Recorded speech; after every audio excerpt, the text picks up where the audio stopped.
The US Army faces a threat from the air can't stop. Here's how it's to defend itself.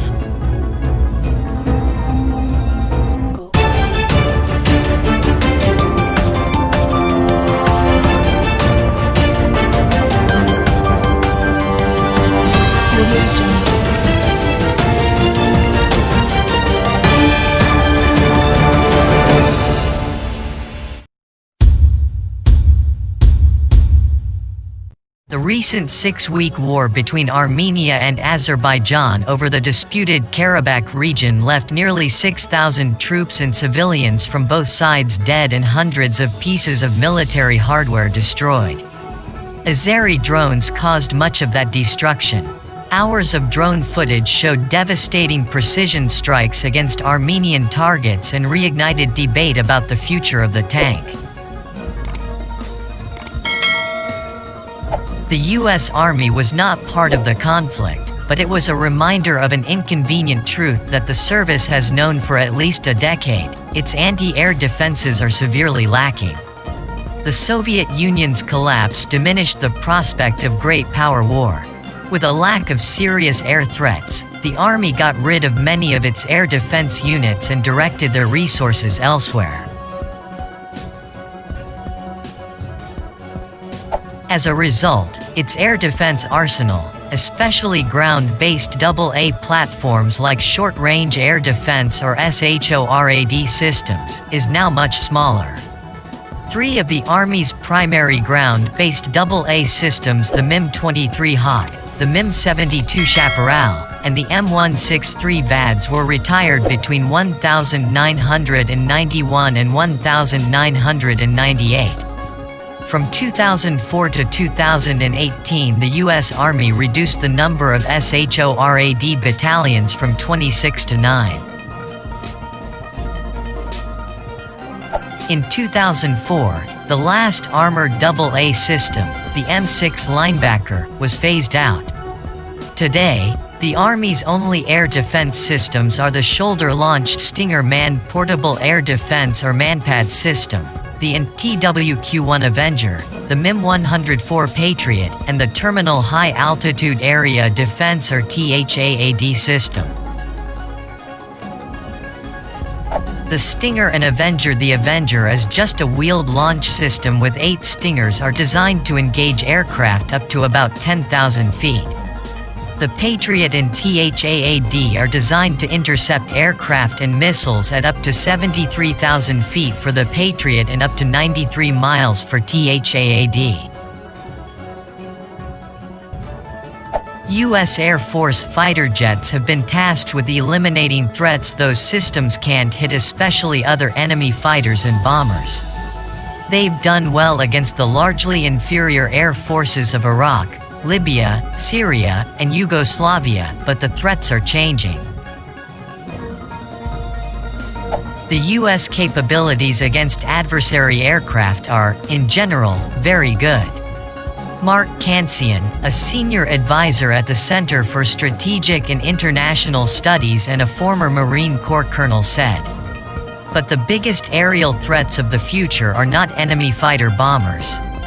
The 2 big ones are drones and cruise missiles, Kansian said, adding that there are very real concerns about those threats.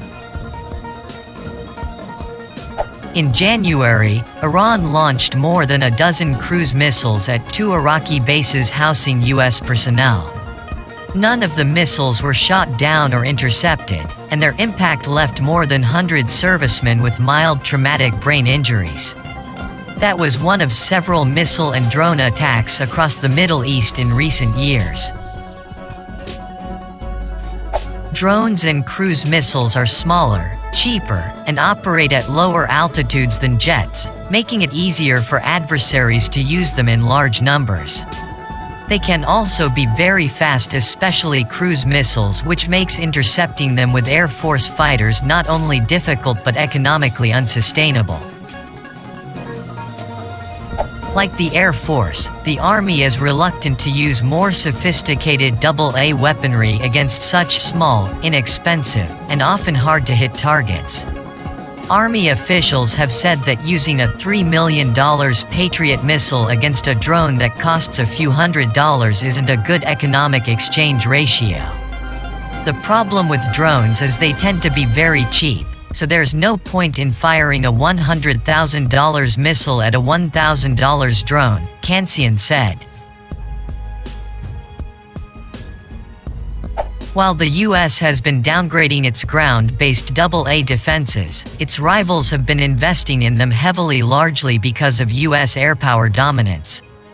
Alongside larger systems like the S-300 and S-400, Russia has a number of tracked and wheeled AA platforms, most notably the Buk and Tor missile systems, the 2K-22 Tunguska, and the Pantsir S-1.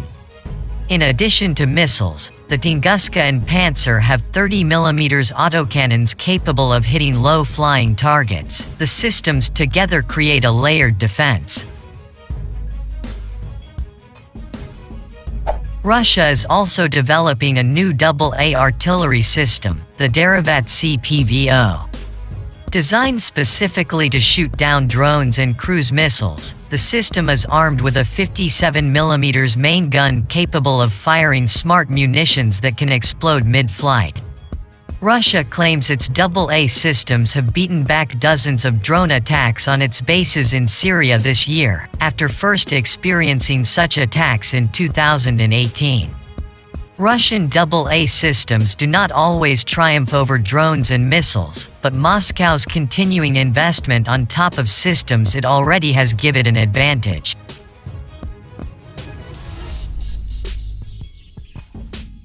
China also has a number of ground-based AA defenses, most notably the HQ-9 medium to long-range AA system, as well as the Type 95 and Type 09 self-propelled AA artillery systems. This is not to say that the US Army isn't addressing what has been called a modern-day missile gap. In fact, the opposite is the case. The Army's Asymmetric Warfare Group began developing counter-drone training, technology, and tactics in response to ISIS's use of small drones, and while the AWG is being deactivated, air and missile defense was among the Army's top priorities in 2020 and is expected to remain so for the next 4 years. The Army has begun fielding a new interim system, the IMSHORAD Striker, for its immediate AA needs.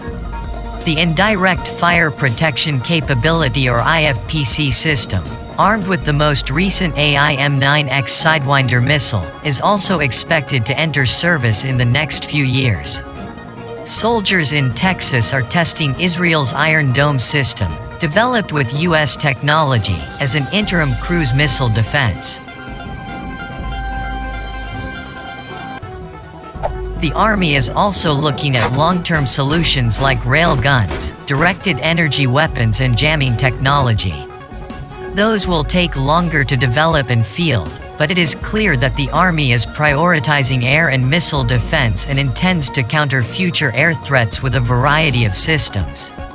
This is not a single technology or single set of technologies that will be fielded, Kansian said. Those systems will have to work together to stop what the Army sees coming.